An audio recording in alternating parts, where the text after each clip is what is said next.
Hey, Walid. Thank you for doing this, man. Welcome to the pod. Hello, Samuel. Thank you for having me, man. I have a lot of questions for you. You have an interesting profile, to say the least. Some of the questions are really inspired by what you are showing on LinkedIn also, and what are the things that you're public about. So we'll try to drill a bit and really try to get some lessons. And also, if there's anything you would like to share with the board, with the MENA startup community, that's hopefully a great avenue. So I'd like to get to know you a little bit more. I know you're first, like based on your LinkedIn, you're in corporate or an insurance company, I guess.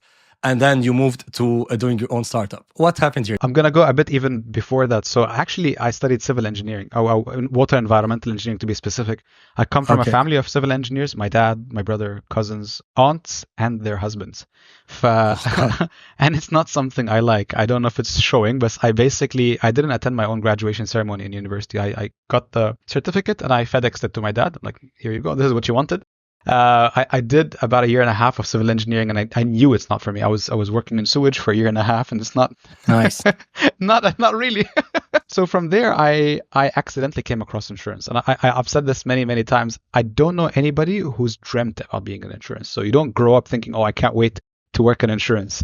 And I found it to be an incredibly manual industry. One of the thoughts I had was, can I digitize this in any way, shape, or form? And that's what gave birth to the startup that we had first, which I co-founded with my brother and Harsh Ajmer. He was our CTO as well. Okay, but you were working in insurance. What kind of confidence you got to really try to get some granular approach on, okay, you got the idea, you were working in insurance, you saw some problem, but what made you think you can really try to solve it? There's a lot of other people having the same question, right? I'm working in corporate, how can I start? It's very difficult to start. Try to, share some actual experience. I'll deep dive into it. The reality is even more nuanced. So I'm always interested in identifying when I sit down with Samuel. I'm like, okay, Samuel, what frustrates you? And if you mention something to me, I'll try to drill deeper into it and then see, are there other people like Samuel? Because sometimes it's just Samuel, right?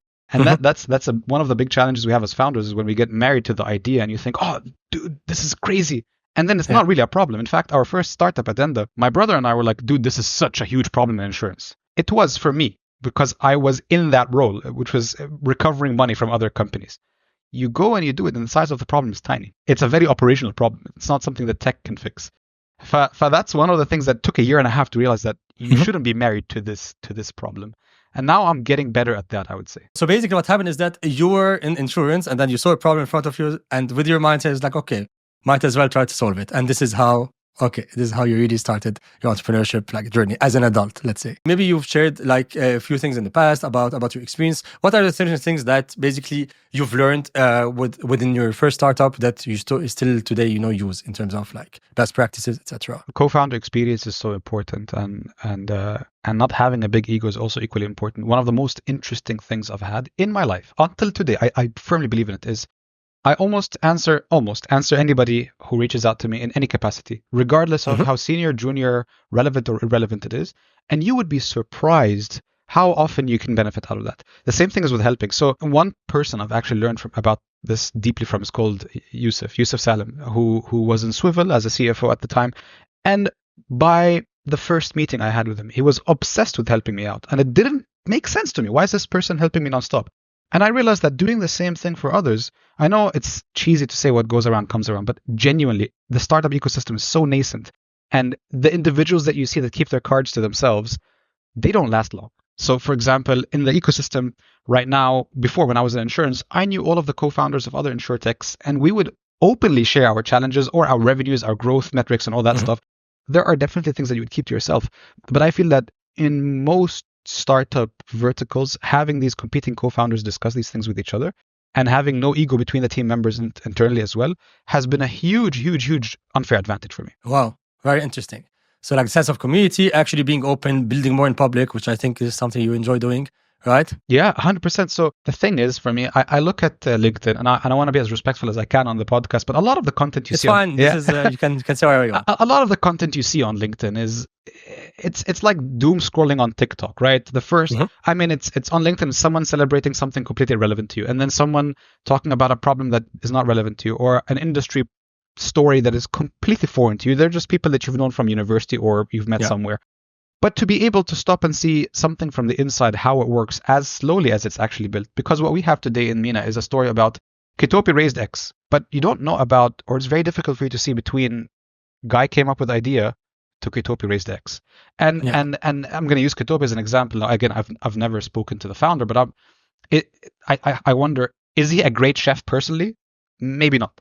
But he knows how to run a business. And that would be very cool to see kind of how did he come up to these conclusions. And I'm sure every single one of those super successful startups have such a fascinating story. When I started telling my story to friends and family and people beyond that, they're like, yo, you should be sharing this in a podcast or whatnot. And I thought, I could do that, or I could market my product very honestly as it is built. You're literally building in public and collecting feedback and potentially early customers, I believe. And I guess we'll definitely get to the better. Like we'll leave the better half of the episode to better. And and meanwhile, like let's just try to learn more from early days. So you did Addenda for a couple of years. So basically you said, okay, one of the things is that, okay, the problem that I thought is really the problem wasn't really as big as I thought, but you still exited, right? So there's still some good value that you've generated. Do you care to mention what happened here? How did you decide to exit, or was it just happened randomly? How did you come to terms to, okay, this is done, this is what we're going to do, and then we're going to move to the next thing? Awesome. So let's deep dive into what it was at the time. It was a B2B SaaS in an ecosystem where several other B2B SaaS companies, for some reason, were also competing over breadcrumbs. And all of them thought that this is such a huge problem space. Now, I identified at a certain point, I zoomed out, I'm like, the total addressable market is tiny. It's heavily regulated for this problem space. And you need governmental intervention to manage and make sure that this kind of workflow management tool actually works. So you need a consortium of insurance companies is what I was trying to build. Yeah. So when I realized that, okay, it's such a very political environment over such small amounts of money, it just didn't make sense. So we went to our investors at the time. We had raised a bit shy of $1 million, I think, in aggregate over 2 rounds. And I said to them, guys, listen, 1, 2, 3 is happening. I'd rather go B2C, build something kind of like Lemonade Insurance in the US and replicate it here in the MENA region to make insurance not so dull. And in the meantime, I've been talking to people who are interested in purchasing it. And that was a very, very high level conversation I had with one of the competitors where they're like, hey, listen, we're building this overall B2B SaaS for insurance from A to Z, everything from project management to document everything. We would like to purchase your product. So I thought, okay, we've raised a bit of money. I'm now pivoting. These guys want to buy this. I sell them the company and the tech stack. I keep the holding company investors, and we pivot with them and fundraise again for a B2C insurtech.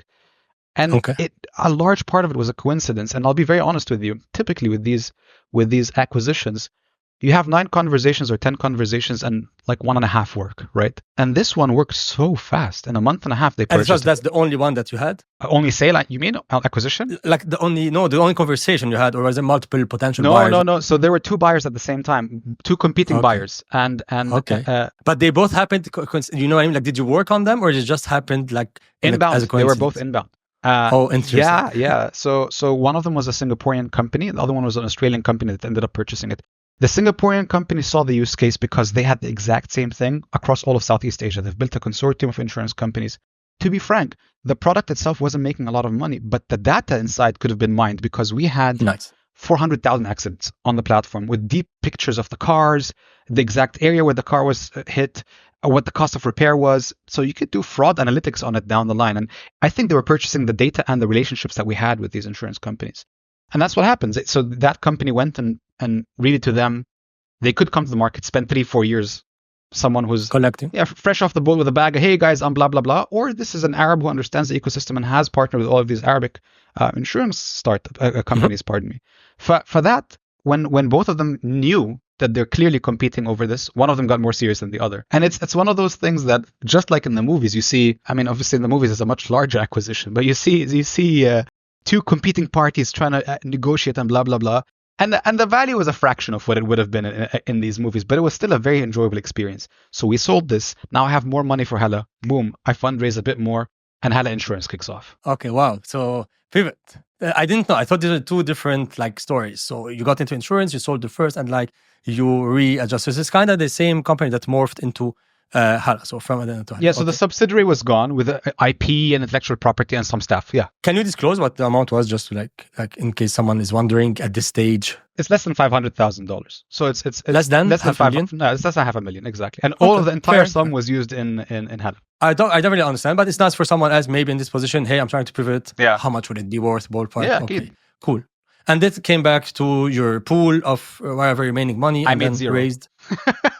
Well, but at least you learned a lot, I guess. It's an amazing MBA, to be honest with you, understanding how the transfer of intellectual property works, how all of these regulations take place at holding company levels or between international companies as well. What are the tax implications and all these things? Some of which I still don't understand today. That's why I had lawyers, but yeah. Okay, and then that was basically the born of Hala. Anything else? And then I like to look sometimes in the stories and try to see some unconventional things that you do. So like basically, as we did this, for example, I don't know, I would like to learn how much time did it take you to build your first MVP, or like things that other founders would be like, okay, I'm doing it wrong. Maybe, if Walid can do it like that, etc. So actually, let's deep dive a bit more into Addenda. So the idea behind Addenda was my brother and I said, Kareem. How did it feel? Sorry, how did it feel to work with your brother? Was it by design or by accident? That's a good question. So I was at home in Dubai, super sad, like absolutely miserable. Didn't want to go to insurance the next day. And I'm like, I quit. And then I'm like, I'm not going to do it alone. So I call my brother. I'm like, dude, quit. And he's like, wait, why? I said, quit and come to Dubai. He was living in Qatar at the same time. And I like to convince people. So I'm like, dude, this is amazing. I've got an idea. We're going to rule the insurance world with my idea. He's like, what is it? I'm like, it's some blockchain shit, man. You trust me, you love it. And then at the time, I didn't have exactly what I wanted to do. I knew in general, I could build a consortium for insurance companies on the blockchain. And I thought, because none of them trust each other. So it was a perfect use case to do so. And I've seen examples of it being done in Europe and beyond. So Kareem flies in, my brother quits his job, comes to the UAE, and suddenly we realize we don't really have a concrete idea. We have nothing. So I apply on LinkedIn to FinTech Hive, if you're familiar with them from DIFC in July 2018. I didn't think I'm going to get accepted. We don't even know how to set up a company. I don't know what a VC is. So Kareem and I are scrambling to talk to insurance CEOs. And my previous position, I was like 3 years of experience in insurance. So I was at the bottom of the food chain when it came to insurance. We identify a lot of use cases online that relate to insurance and blockchain. And then we come up with our own. FinTech Hive accepts us. And out of the 7 partners they had that were insurance, 7 of them accept us as prototypes. And we MVP with every single one of them a different product. So because we wanted to see which different products. So with AIG, we were talking about travel insurance on the blockchain. With Zurich, we were talking about life insurance on the blockchain. And each one I had a different use case. And most of them were not useful, except for the one that was about motor insurance. So the ability, luck, having all of them pick it at the same time, because most of the other startups in the program had 1 or 2 mentors. So they weren't very busy. We were overwhelmed. Then we met our CTO, Harsh, on Upwork. I just texted him on Upwork. I'm like, hey, listen, we don't have a lot of money, but I could pay for your flight to Dubai and you could stay with us and we can see what we do. He's like, okay, I don't know what you're doing, but I'm in. So we built an MVP of a blockchain using Hyperledger Fabric. So there's no crypto involved. It was just a private consortium. And we settle on motor insurance for all of these companies on board. So we pilot with them, we prototype it. And by the time there's launch day, on FinTech Hive, I've got a few companies on board. Next thing you know, some people who were attending from Bahrain and Kuwait, and these insurance companies get on board. I go on LinkedIn, I save the details of every CEO of every insurance company in the UAE. I ping every single one of them saying, not selling anything. Can you teach me a couple of things about insurance? And I was already certified in insurance, but I wanted to get as much information as I can from them. Yeah. Man, you'd be shocked. Half of them responded. And then these CEOs, because there's like 60 odd insurance companies, they started talking to each other. Like, have you seen these 2 crazy brothers pitching this weird vaporware? So I go and meet every one of them, and just like a management consultant, like, what's the problem? What are you guys facing? What are the difficulties you're facing? Begin to understand that. When we settled on Addenda, the idea is very smart, but the problem is not technical. So I'll just be very brief. The problem with Addenda that we were solving was, insurance companies owe other insurance companies money. So there's a settlement, payables of receivables. That's a complex web. Insurance company owes A, owes B, owes C, and C owes A. You could settle between A and C immediately if you net it out. Yeah. But there was no framework to do so. And that's what I had in mind. Settlements that would take 2-3 years, we were doing in 9 days. So we transacted $8 million on this blockchain, but we made $100,000 or less in our revenue, because we were charging on a per transaction basis. But it was so fun to do. And then we realized by doing that there are so many other problems these insurance companies face, a lot of which are on the sales side, which is where Hala came in as an idea. A lot of them were relying on brokers, and I was trying to disintermediate brokers with Hala Insurance. That didn't really work out for us. We tried so hard, but man, some of these brokers, like I'm sure you've seen insurancemarket.ae, who hasn't, right? And I'm very proud of the branding effort that he's done. Avinash Babur is the CEO. It's very difficult to compete with such scale where a commodity, insurance, you can't make it sexy. We tried our best to make it sexy. You can't. So it's just price at the end of the day that you compete on. And service, like price and service, right? I wish that is the case, because what we did was But I changed insurances, for example, based on service. Like if they really, would try to screw me over something I thought, is my right, I would definitely, I'd go for the next best price. You know what I mean? Exactly. Today, while I'm not disagreeing with you, the vast majority of the people you're around will consider insurance the same way they consider movers. Listen, how much? Okay, no, this guy's charging me. It becomes like a double. By default, for sure, if you're first trying to decide, yeah. But I mean, just as a retention, like the only way maybe later you would leave is wouldn't be price, also would be how they would treat you. But like to decide, I think, price. 100%. That's actually a big issue until today with insurance, is customer loyalty is not a thing. There is zero loyalty. Or extreme loyalty. You have either or. Like someone who's in their 60s and has been insuring with the same company because they're across the door for the past 40 years. He knows the guy. He's not going to change. For that's kind of the difficulty there, which is, what am I really changing? And what we tried to change was the service, as you mentioned. So for Hala, any claim below 3,000 dirhams was auto-approved. We would have a concierge service that would help you with an accident. The problem is nobody thinks about accidents when they first get insurance. They think about the price. And no matter how cheap we got, I mean, for me, product market fit was 3 things. It was good price for the customer, a large enough market size, and me making money. So large enough market size was there, good enough price for the customers there. Me making money was not there. So that became, at the end of the day, during the hubris of 2021, where everybody's just pouring money into advertising and kind of your margins are very low. We realized this is not sustainable, and that doesn't really make sense. We had raised about 6 million plus minus, I think, and we had gotten down to about 1.5 at a certain point, and we were thinking about raising Series B, but it didn't make sense, because while my top line is great, I was making 800k AED per month, the bottom line was really poor, and I was trying to burn money to compete with the likes of insurancemarket.ae. That was one problem. The other problems were majorly from a regulatory perspective. I never wanted to do car insurance. That's not even what I raised for. We wanted to do a kind of a futuristic Netflix for peace of mind, where Samer can insure his car, his home, his wife's wedding ring, his kids' education, his life, his travel in one monthly installment. I wasn't able to get that kind of policy out, not with reinsurers nor with the insurance authority, to change the policy wording to do that. For when I realized these factors that were against us, I decided, okay, I could either get paid for the next 12 months and just chill, or I could talk to the board and see if we can sell the company or return investor funds. So we agreed on a certain time span. We had a few discussions. Some insurance companies were interested to purchase the company, and a telecommunications company that I will not name was interested and dragged us for a few months to purchase it. And at the end of the day, like, oh shit, no, we're actually doing our own thing. Thank you very much. But thanks for the idea. Like, thanks for a few. Yeah. Anyway, I'm their customer still on my personal phone, but it's because you can't cancel these contracts. But point is, at that point, we realized, okay, no, it's best if we return investors' money and respect their money. But we did that. So Walid, sorry, here, really, it was like you couldn't convince yourself, like, hey, can I really improve bottom line in this time? How much time is it going to take? Am I really sold and convinced? You couldn't probably, as well, I might as well go and... I wanted to, but it's not just the bottom line. Yes, you wanted to, but... The product itself, I'm only able to sell that which I did not raise for, and that which is purely a commodity, car insurance, in a market that's very cutthroat and purely volume-based. So you would have to have the volume... To fix your bottom line, you'd have to have the volumes of insurancemarket.ae to negotiate better commissions with insurance companies.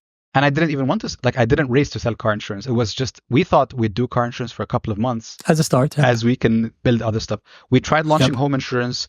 And again, the features we wanted to have with our underwriters, our insurance companies that were our partner, they would treat a home like it's a factory. For example, Samer applies for home insurance. The idea is to have it automated like this.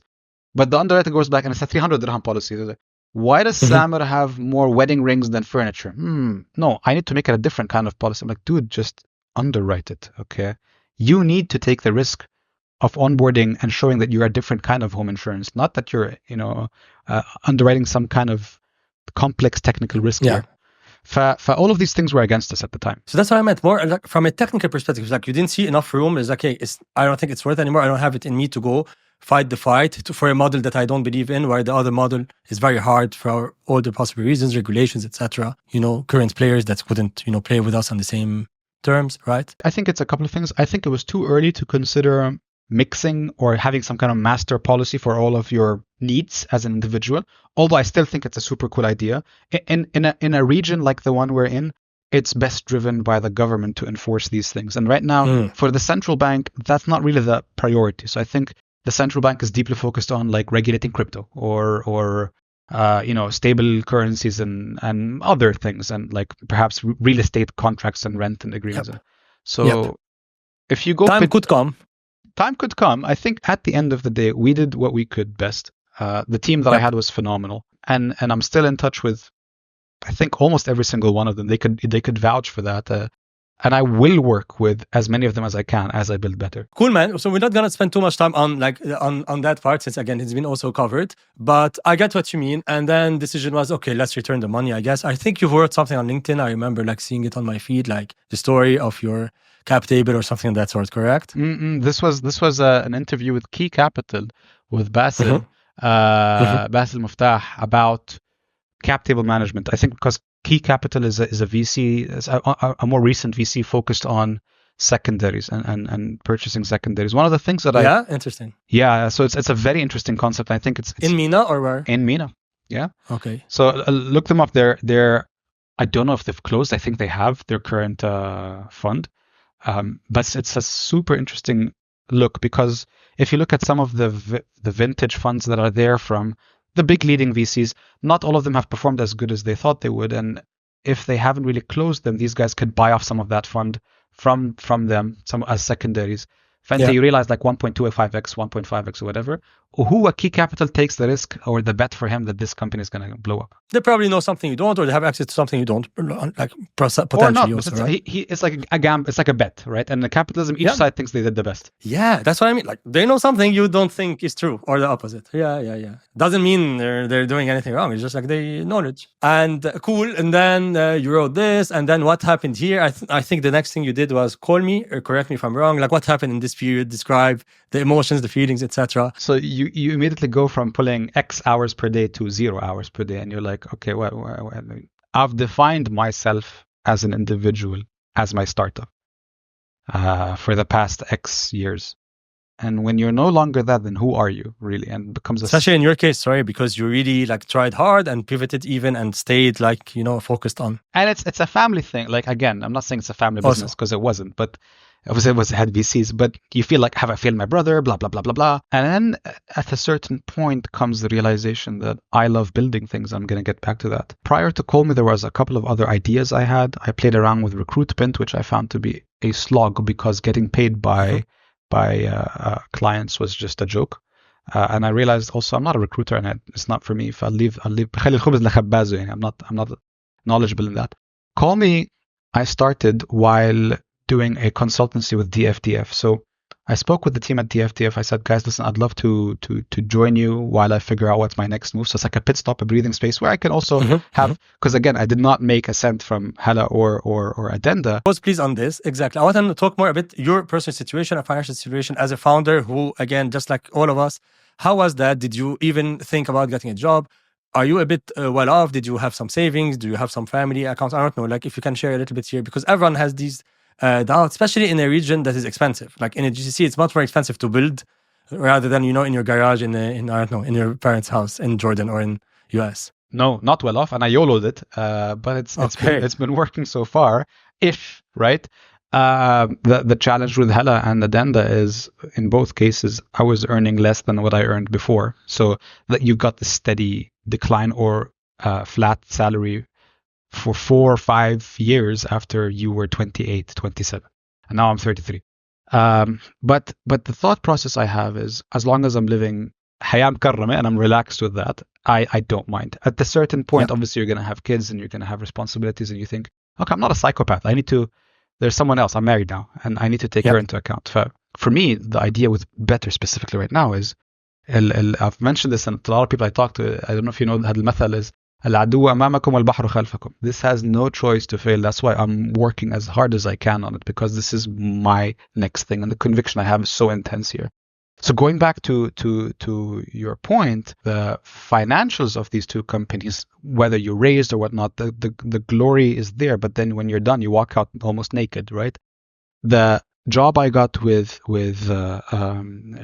DFDF, I was with them for a few months. Was it like an entrepreneur in residence kind of thing? What was it? What was the role? Yeah, so the intention was to join as entrepreneur in residence, and then I was like, okay, I want to see what this investment thing is about. So I looked deeper into the investment team side, and I started looking into how they deployed capital, and it was awesome getting to see how VCs think. Because to us, you look at them from the outside, they're this fascinating, Pokemon species. Yeah, exactly.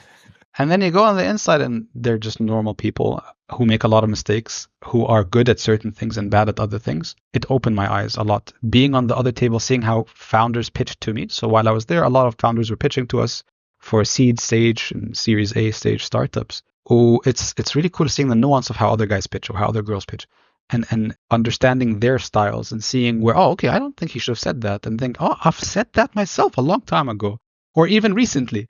For that really helped a lot. While I was doing that, I said, I cannot not build. So not build. Yeah, exactly. If I thought, okay, I've learned a bit of Next.js. It's a JavaScript framework, and I want to try building something in whatever spare time I have.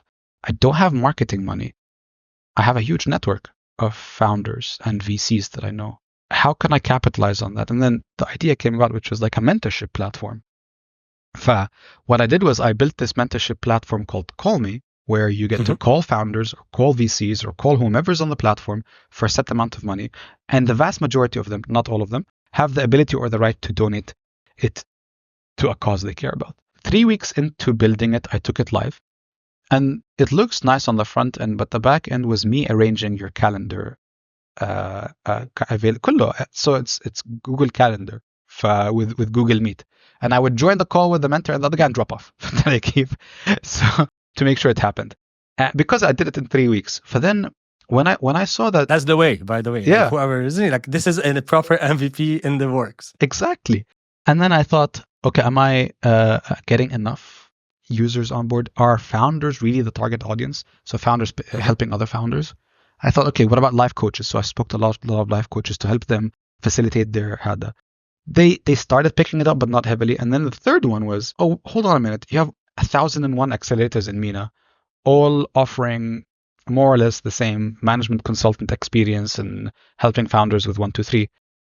But what if I help them make it systemized and have actual founders on board who could be the mentors on the platform? So I reached out to a few of them, and every single one of them was interested. So I thought, there's some product market fit here. And they were like, okay, yeah, how much would you charge on a B2B SaaS? Can we white label this? I said, okay, hold on. Let me see if I charge them this much. Because for me, the whole idea was, can I make $2,000, $3,000 extra per month? That was the entire idea of Call Me. You wanted to bootstrap it? It was bootstrap. Call Me was just bootstrap. You wanted to continue bootstrap, and even if... The whole thing. So Call Me was never, if you looked at the build in public videos I made... But you didn't want to raise. There was no intention to raise even when it worked. It was never meant to be anything beyond a 5-hour-a-week side hustle. It was never meant to be that. So, and that's how it ended up being. So, and I would go on Call Me. I'd like, okay, I want to work on the calendar module. I don't want to do it. I want to work on this. I'll change this. Or I want to reach out to people and see if they would be users or customers on the platform. 2 building and public videos in, and then the Brink team reaches out to me. I don't know who reached out first. And I was talking about B2B SaaS, them being a customer. Because my thought process here was, if I white label it to a few accelerators, I can just chill and make $6,000-$7,000 a month. So I'm just chill, but you get what I'm saying. The idea here is basically try that out. Brink was like, dude, we're building the same thing. And they were annual. Okay. They just started building the same thing. I look at their platform. It's identical. It's awesome. It's exactly the same function. Everything was the same. I thought, okay, I've been building this for 3 weeks. And I'm 3 weeks into being live. I've made a few $100s from the platform's transaction fees. And thought, okay, yo, do you guys want to buy it? And they're like, yeah. Why? You're just trying to build this, you're trying to make some passive money on the side. Why would you sell your vehicle? It was an experiment. So if you look at any of the videos, it was at any given time. It was never me saying, this is the next big thing since shawarma. Like all I was saying was, I am enjoying this experiment. It's a micro SaaS. It's passive income. But then when you think, okay, this passive income that could have been there over the period of 6 months to a year until you hit that 6K USD per month. Maybe I can accelerate it. Yeah. And okay. Also there was no certainty that it would hit that 6K per month because there's going to be a lot of work there, a lot of customer support, etc. Fair. This is really was the essence of my question, man. Is like what went into your head? Like you were comparing, And then I thought, عصفور بالإيد ولا عشرة بالشجرة. And I really liked the guys from Brink. Like I liked what they had to bring to the table and what they're kind of building. So they bought it, and while they were buying it, I was looking at HIMS deeply in the US, and I thought this is a model I can get behind. A D2C consumer model made for a single gender about the most sensitive issues that men are worried about. I can mess with that. Like I'm really excited about that. And I saw that others had tried it in the region, had paused, they stopped, they weren't interested. I went on an interview spree. I just started interviewing balding men non-stop. And I interviewed maybe 50 guys, founders, على management consultants, على كل شيء بدك إياه. I would meet a guy, look at his hair, and talk to him, basically. Sometimes I'm out in a party or whatever. Not having his hair. I was like, suddenly you start noticing them more also. Like suddenly he's like, I could talk to this guy. I looked at the size of the problem, and hair loss, to be honest with you, is not even the biggest thing, not remotely. But hair loss is the fastest thing I can get into from a regulatory perspective. I'm actually much more interested in fixing sexual wellness and I do get taboo issues, man. It's fascinating to me. I'll tell you all about it, but I don't want to ramble, صراحة. But I'd love to. It's something. The fire is in my eyes. Like I'm deeply passionate about it. I can see that. Okay, so basically the idea came, you were just like exploring potential ideas, or you saw someone with a problem. How did this idea came as you were like, okay, if I exit here, might as well, I need the next thing to build. And hearing what I'm hearing, you always want to see what's next. You always have a next thing to build, right? It's a bit of that, but also, so let's look at my situation. My situation was, when you're married, things are a bit different in terms of the financial requirements that you have. But I was able to showcase both to myself and to my family that, guys, I got this. We just sold this. I know we wanted to do the VC thing for a while, but I think I have one more startup in me. Let me try this out. Can you say for how much you sold Call Me, by the way? Not much, man. It's not life-changing money. For maybe not worth discussing, صراحة. But the approach towards Better was... It's funding Better. Is it funding Better technically? Like? No, actually, I raised already for Better. So You also raised? Yeah. Okay. From day one, I had a few angels on board and a VC. I did the same from your previous network, previous investors. Yes. And I'll be announcing them hatta very soon. Okay. That was that idea round in May. I'm now raising again my pre-seed. The quintessential reason I started it revolves around 2 points. First, it is a very interesting space. It's the next thing. But number two, I can identify with a lot of the things. For me, mental wellness or the ability to purchase at scale drugs that are generic but have the same effect, just a much cheaper rate than the Prozacs and all of these things is very, very, very relevant to me. Mental wellness is not something, unfortunately, I could start with because of how controlled it is in the UAE. These drugs are controlled drugs. So they're not even with the DHA, they're with the Ministry of Interior. That cannot be my first step. So the first step is, what else are men sensitive about? Mental health that they hide about, money issues, addictions, sexual wellness, hair loss, weight loss. So now I'm beginning to see these are like at the top of the pyramid. And when was the last time we genuinely had a space where men can safely talk about issues that they're facing? In MENA, it exists abroad. There are men's communities abroad. I haven't seen a single proper non-bullshit. Let's go paddle, bro. Look, can we talk? فهمت علي كيف? And also MENA men are a bit different. To be also fair to MENA men, like there's a bit more pride and But do we have to be? No, I don't think. There's nothing wrong culturally with being stoic and strong, but there's also when it begins to affect others, and when it begins to affect you, and when it begins to affect your family, and when you begin to make poor life decisions based on these things. I thought, okay, how can I make men confident in themselves? How can I make men better? So that's the whole idea that came there, which is for me, make men who want to feel youthful, who want to feel mentally comfortable, lose weight, all of these things, because it's not about growing hair follicles. It's about the reason he's doing it, right? It's not Yes. about, pardon me, having the sexual prowess. It's why does he want that? And that's the core question that I want to go behind. Very interesting. And today, what are you launching with? What are you already like? Are you revenue generated? Are you like? I know it's very early stages. Just like trying to understand the space where you are. So today we got approval from the UAE Dubai municipality for some of my supplements, not all of them. I've got FDA approval for some of the supplements. Again, not all of them. It takes time. I'm halfway through a telehealth license that I think will not be done in 8 weeks, but will be very close to being done. That telehealth license will allow me to push the questionnaires that I have with users that will allow them to decide what suits them best, along with our doctors. We've hired a doctor that I'm going to be announcing very soon, who's a celebrity dermatologist here in the UAE. He's now our chief medical officer. Beyond that, I'm dealing with a compounding pharmacy to make our own bespoke, I don't want to say the term designer drugs, but for example, let's say someone does not react positively to Viagra in its current way or does not want to take pill format. We've actually made these strips that you could take and place transmucally, and they dissolve under your tongue very quickly, and they have the same effect that Viagra does at a much faster pace.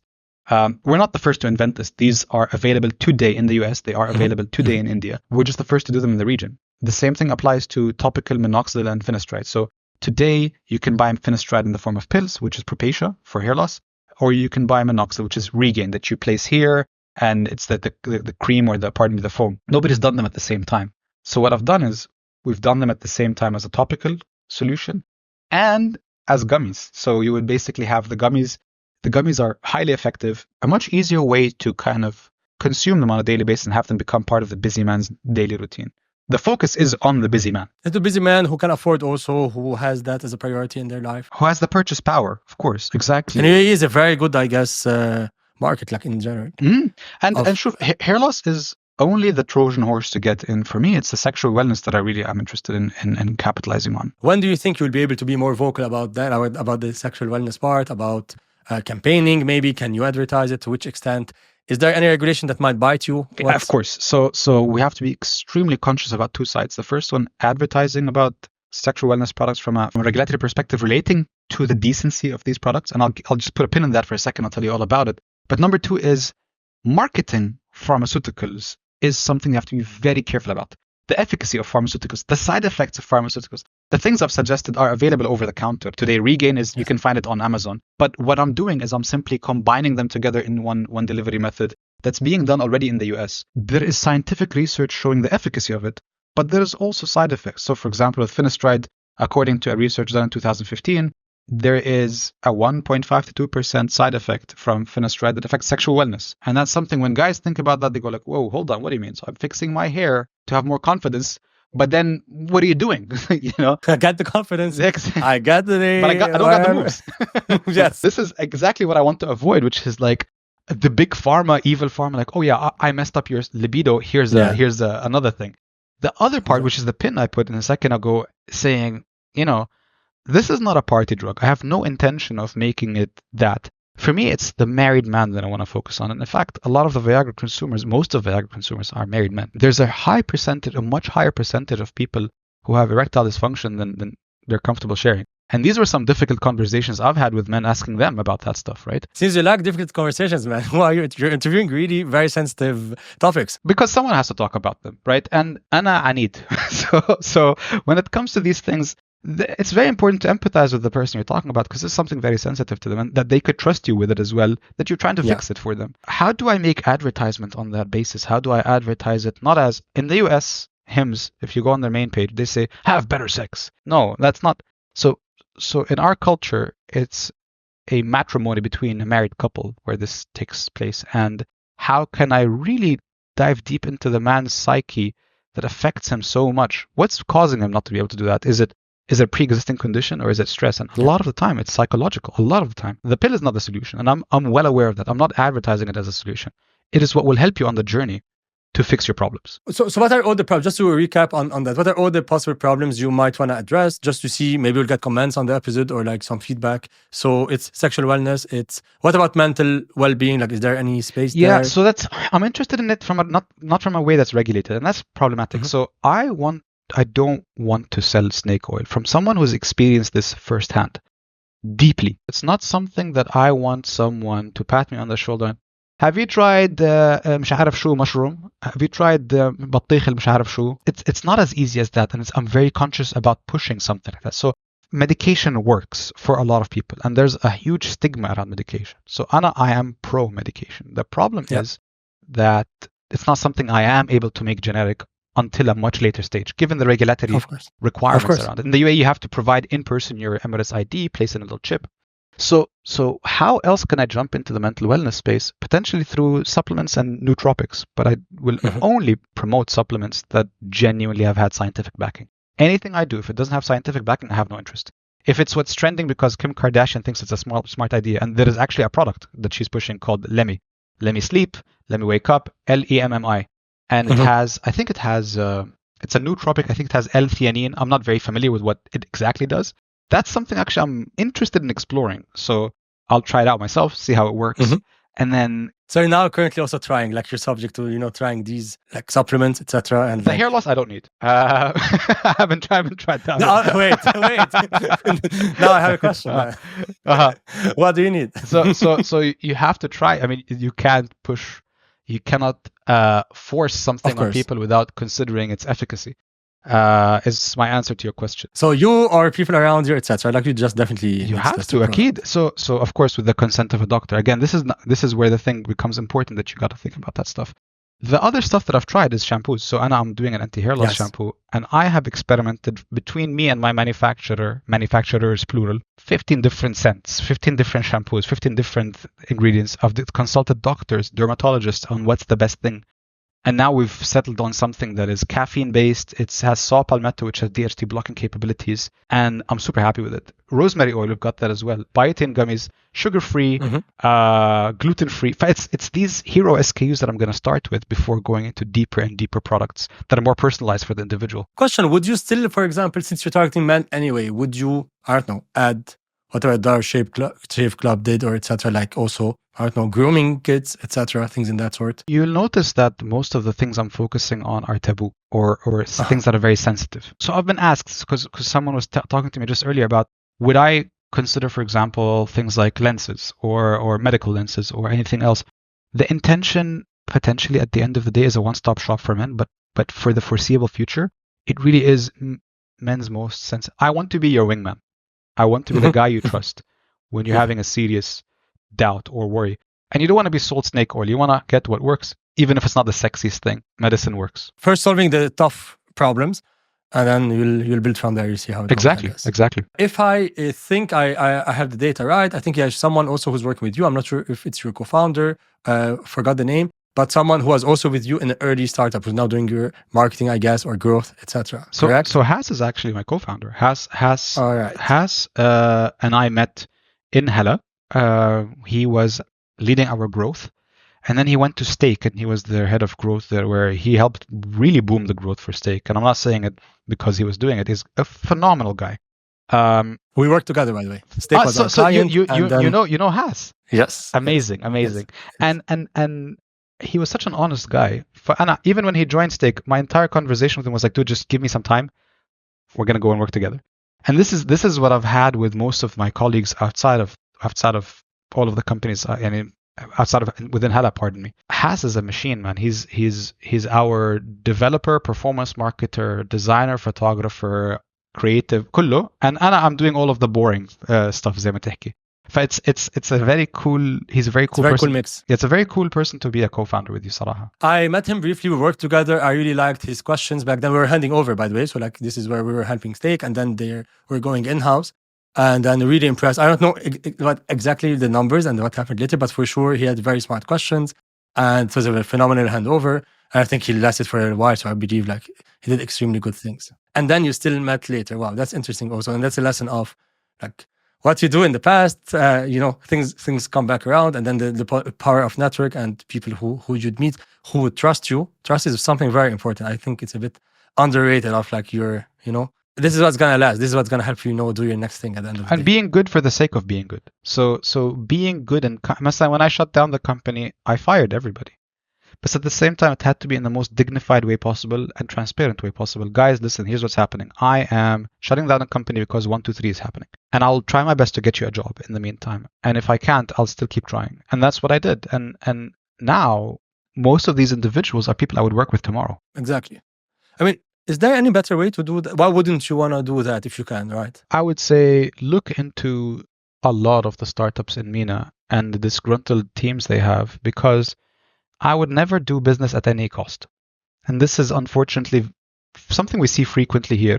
A lot of the discussions we have are about the difficulties that the founders have, but we don't touch on the difficulties the teams have with who are actually probably suffering a lot more than the founder. Maybe not, but the founder chose to be leading the ship and steering it and causing whatever they caused. Those other people... Sometimes it's out of their hand. And when it's the case, it becomes unfair because like maybe they haven't seen it coming. Maybe you saw it coming like 3 months before you adjusted maybe to the damage that would happen. While you cannot tell everyone what's going on in your head because you're still trying to fight. بالضبط 100%. So it's never a black and white approach towards it. But still, if done right, there will always be advantages in the future, and you'll win friends and co-founders 100%. And partners. I mean, we failed, right? It's a startup that shut down. It returned a loss to the investors, but at least we didn't become a zombie company, which would have died out on a much longer time period, with the founders wasting their time as well and the investors' time. But the learnings were so significant. Who to work with, who stood by your side, how did the investors react, and there's a bit I'm going to announce about that very soon, inshallah, about how the investors reacted. That's something positive, صراحة. And I'm very happy with it. No, I think, man, you're quite a community guy. Like, it's been multiple times that you're touching on how you started first, how you figured out that, being open, being public, meeting friends, being engaged, keeping good relations. Like, I only see that it's really helping you. Like, maybe the other things didn't work out, but like the real things that did was you kept some VCs, you got some co-founders, you have some support group friends. Yeah. I'm not sure even if your marriage ended up being part of your network or not. It became better. It became better. It became much stronger. Yeah. What else would you, like, if you want to give an advice to yourself, like 5-10 years ago, wherever, when you started, what is something that you really learned now that maybe you wouldn't do again or you would do differently? I've mentioned this before, but find the right co-founders. It's so huge. It's such an important thing. So previously working with my brother was a blessing. And working with Has today feels the same exact way. Having the right person with you who can complement your skill sets and who can navigate your behaviors and you can navigate their behaviors. I know I sound like it's a couple therapy, but it's genuinely like a marriage. And it's cheesy. Everybody says that. But honestly, if you go ahead on your own, you'll have an echo chamber. A lot of solo founders have done a magical work, but the ones that have done really well are predominantly solo founders, at least in the region, who are multiple time founders. But otherwise, pick the right co-founder, be equitable towards them, and hope for the best. Okay. And how do you find great co-founders then? Well, I'm my brother, man. And صراحة حظت معي. Is he also your co-founder in Better, or like you parted ways on this one? No. Kareem has other spaces he's interested in at the moment. I'm so proud of what he's done since we shut down Hala, and he's been on some very interesting stuff as well. Okay, cool. Maybe one day you'll redo. There's no a lot doubt, of time. No doubt. There's a lot of time. Yeah. I have a question about your LinkedIn profile. So I guess we covered a few areas of. You have a summary of the things that I guess you've done, some of your achievements. We covered a few, and then one of them is being featured as Forbes 30 under 30 in 2021, I believe. I have a comment on this one specifically because like I have mixed feelings about being featured on Forbes. I think you know what I'm talking about. Since I didn't talk with that about any of the guys, but like we all know that there's a lot of entrepreneurs, a lot of startups who enjoy being featured on this. It's part of our ecosystem. So maybe I want to open the topic with you and discuss it. First, did it help you? Like, did it help you being featured on Forbes? If yes, how? I think it gave credibility. I think that a lot of people ended up being frauds on Forbes 30 under 30. The lady from Theranos, the guy from FTX. The list is actually very large. In fact, there's people going around calling it fraud 30 under 30. And it also goes to say that it might not mean much when a lot of the founders from Forbes in the past few years have failed in their startups. What we need to keep mindful is the failure rate anyway is very high in general. Yep. So just because someone is Forbes 30 under 30 is not an indicator that it's going to be a unicorn. It's a good indicator that they're loud in the ecosystem they're in. It's an indicator of voice, for sure. They have a voice. It's one of the factors. Let's be honest also. It's one of the factors. They want you to bring engagement. 100%. There's something unique about them, so to speak.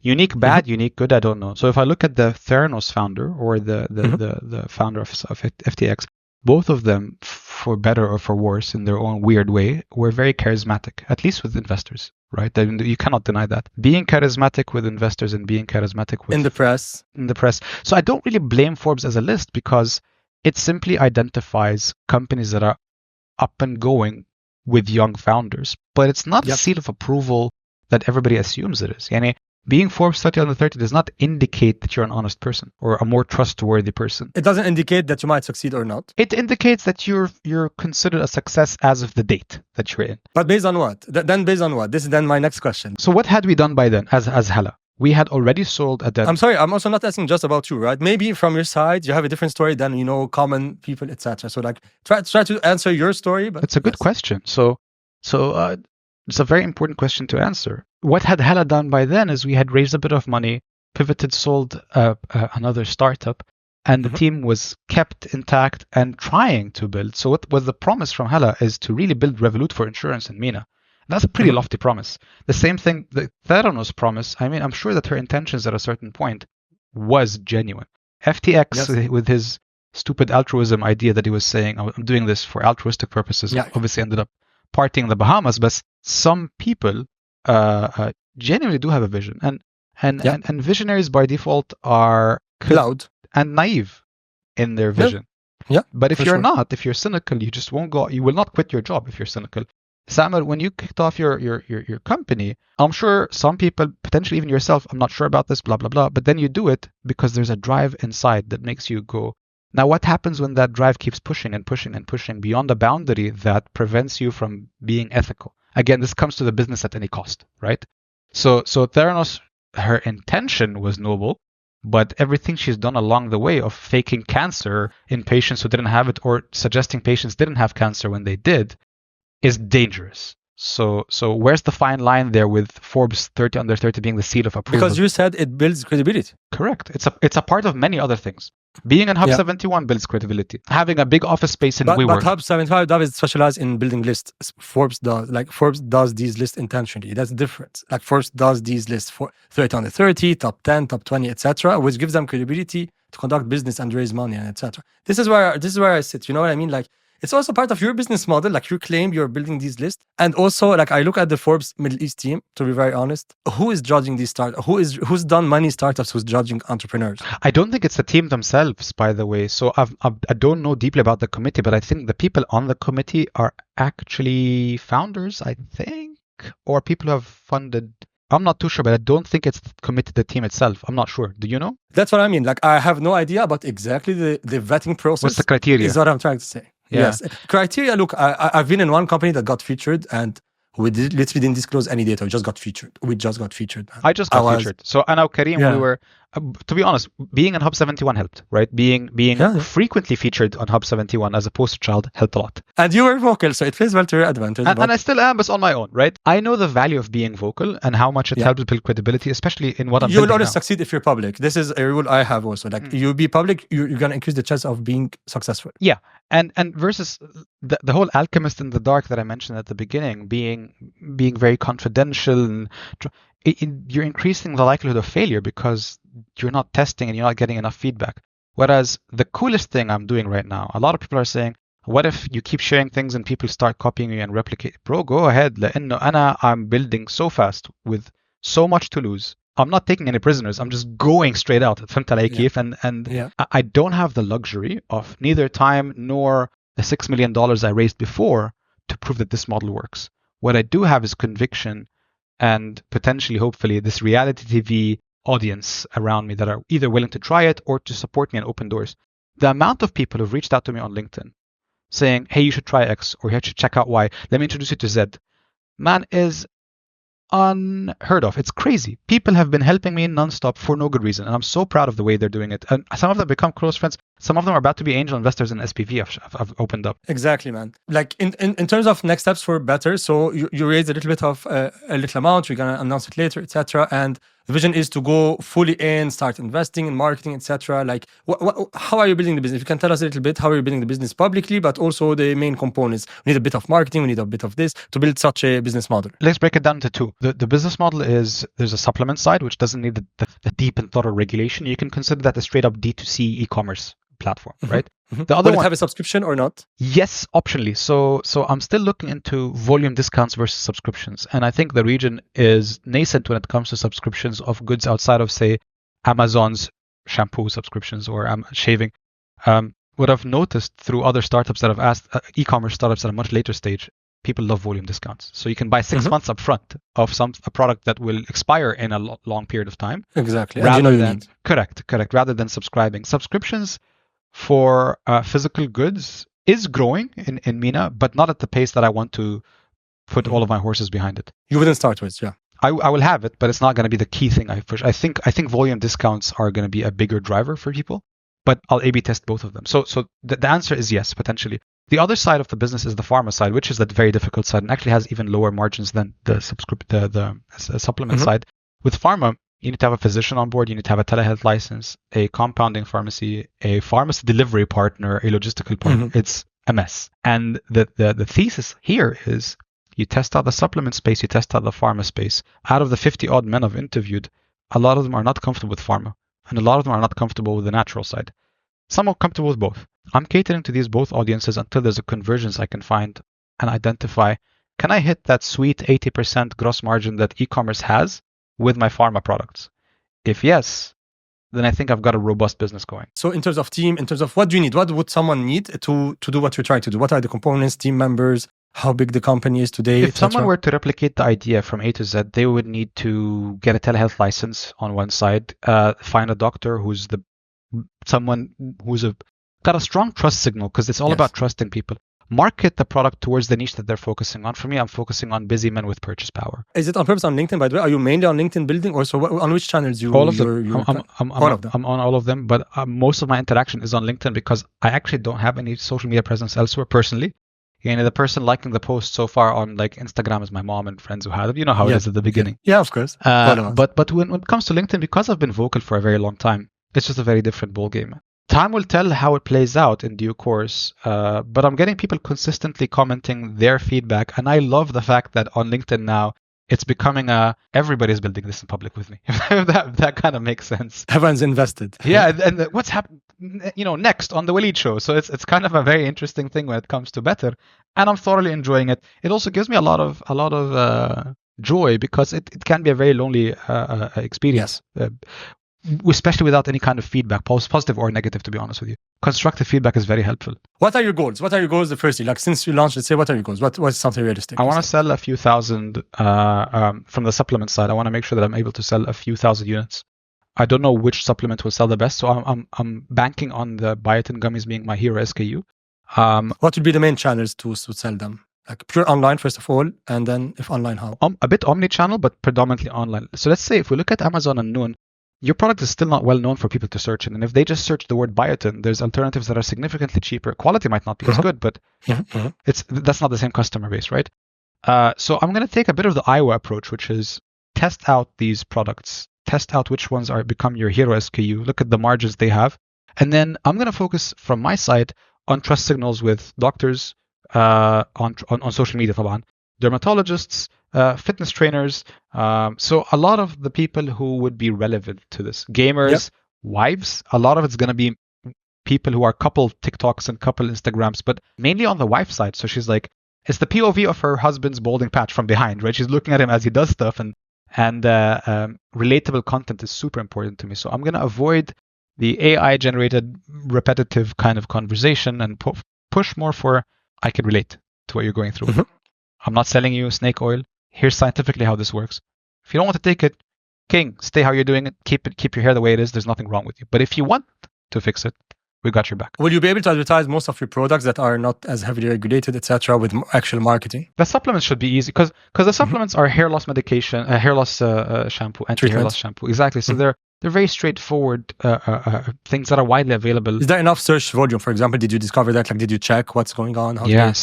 So there's a reason I've picked specifically caffeine or palmetto shampoo. It's because this is what a lot of men are now focusing on. There are ways you can identify trends in the supplement space. There are subscriptions that you could have that tell you right now people are looking into copper peptides for hair. The only thing I'm very conscious of is snake oil. Again, I'm not interested in pushing something that is... It's not gonna work. Like, of course, like that's not gonna be sustainable. Of course, man. And the reality, Samer, is supplements, at least in my opinion, could have an effect. But pharma has a serious effect. The challenge with pharma is the potential side effect that terrifies people, no matter how small it is, and the fact that the consumer believes this is a chemical. Now, everything in the world is a chemical, but it's not my role to force someone, which is why we've got both sides. If you're comfortable with the pharma side, go ahead. If you're comfortable with the natural side and you think it makes you feel better, it's all about feeling better at the end of the day. What I'm selling is you feeling better. A couple of questions. One is, do you believe UAE is the best market to launch in? Just a question, a random question. Like, and if yes, why? In the region, yes. So in the region, it's going to be the testing bed because Saudi's regulatory framework around telehealth and around compounding pharmacies is a bit more complex right now and nascent. Testing it in the UAE would be great. The challenge I'm going to have here is replicability between the UAE and KSA, at least from a pharma side. Just because it worked in the UAE doesn't indicate that it will work in KSA. However, from a supplement... Why not Egypt? Why not Jordan? I don't know about the purchase power in Jordan. Egypt may work because there is a certain percentage of the population that has the purchase power and the desire. Walid, sorry, I meant here because of the regulatory, like maybe there's less regulation so you can move faster, you know what I mean? Like in terms of like, you know, less barriers, even if it's not the biggest market, but like... So the latest I've checked on Egypt is it is a market I could enter for telehealth and pharma. Visita's in Egypt and a bunch of these other telehealth pharmacies, telehealth startups are there as well. Jordan might not be at the moment, being a Jordanian, I'm saying this, it might not be the place I want to go to next. But I think other parts of the Gulf would follow suit. Egypt is a large market, so definitely worth it. But UAE is the easiest to kind of activate, to be honest with you. KSA is the biggest. Obviously, in both, like demand and like purchase power. Yeah. Interesting. Another question is, okay, I believe you want to invest in building the brand. It's a direct consumer B2C product that needs trust, etc. What will be your strategy? Of course, you've been building brands, you've been building a lot of startups, but what would you like, first? Is it true? Like, is it a big problem? And if so, what would you do to become the best brand? What are the things that you do yourself? What would you learn? Who would you work with, etc. Authenticity and trust signals. So having doctors that would on social media platforms and elsewhere have the ability to, I call it cap or no cap. So basically, they would stitch their videos on TikToks with someone saying, "Oh, guys, I've tried, pouring lemon on my head, and it really works." And the doctor shows up from our side, with the better is like, "Stop, don't buy better products. Do not buy what we're selling, but please don't do this, okay? Don't do 1, 2, 3, 4. And here's the science behind it. Here's why you shouldn't do this. Here's why you should do this. And here is a reason why sulfates in shampoos are bad for you. Or here's a reason why even Viagra in certain instances could be bad if you don't take X, Y, and Z." So I would deeply focus on the side effects of the things I'm selling because it's important for people to know what's good for them and what's not good for them. And then the credibility and the authenticity that comes with, again, me being the wingman, literally for you. From a men's mental health space, we're trying to start a community of men who are not afraid of saying or talking about sensitive issues that they've dealt with, regardless of what scope these sensitive issues are. So it's not really like Fight Club where they sit down together at the end of the day and hada, but it's as close to that as it gets without the violence, I suppose. How are you building this community? I'm interested. I'm actually interested. I just thought about it right now. So, right before the call. So it's something that's on my mind. There's another startup that spoke to me about it just yesterday or the day before, where they're looking into mental wellness, although that's not the product they sell. They sell skincare products. I think what I'm going to do with them and others is focus on as many men's D2C brands as possible and have an alliance of these brands that don't compete with each other. So there's a lot of these D2C brands that are for boxers or for, like you said, Dollar Shave Club style brands. And they're actually popping up a lot here in MENA. But we all target the same consumer from a purchase power perspective. And a lot of us help men feel better in one way or another, shave better, have better skin, or wear sexier boxers or whatever. So we're all pushing for the same thing. Why don't we work together? Because there's no conflict on creating a community for men to be a better man, so to speak. Do you have other partners? Like, do you have any partners in mind? I don't know. Maybe someone will watch the show that, that could be from that party, etc. Any partners that you might, explore, in terms of partnerships, talking with the same audience, educating the same audience, etc. I'd like to get in touch with the founder of Enhance. I think that would be very interesting. I've never spoken to him. I don't know if you're familiar with Enhance Gym. I was a customer for a while.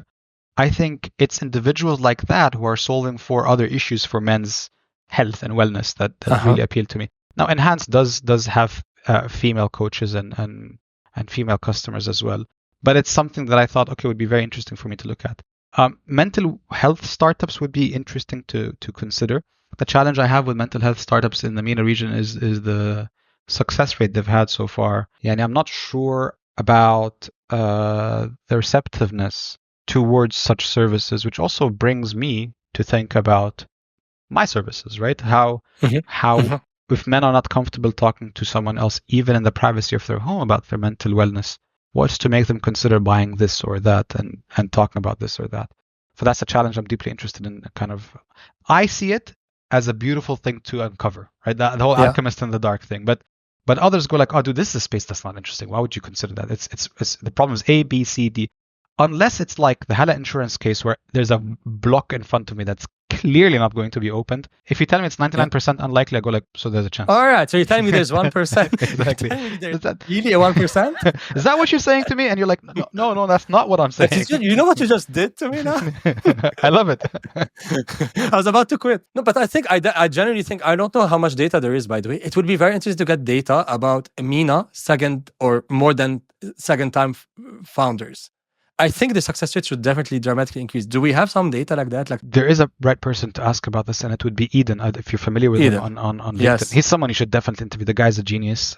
I think he's done something about second-time founders globally.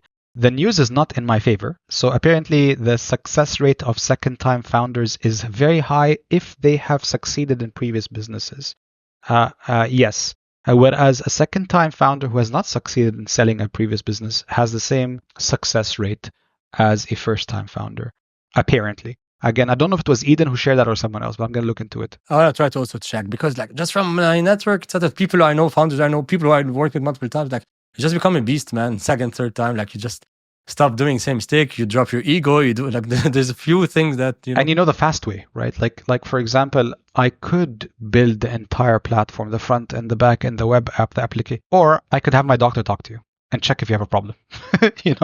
And in 3 days talk to 10 people and like tell me, is there a business or is it not a business? Exactly. That's exactly it. It has been an awesome episode. I don't know if you have any last words, anything you want to leave the audience with. It's been a pleasure for me, and I'm sure there's gonna be more episodes to come. Awesome, man. I hope so too, and I hope to see you live one day. Let's do it. Until then, have a great launch, and I'm rooting for you. Thanks, man. Take care.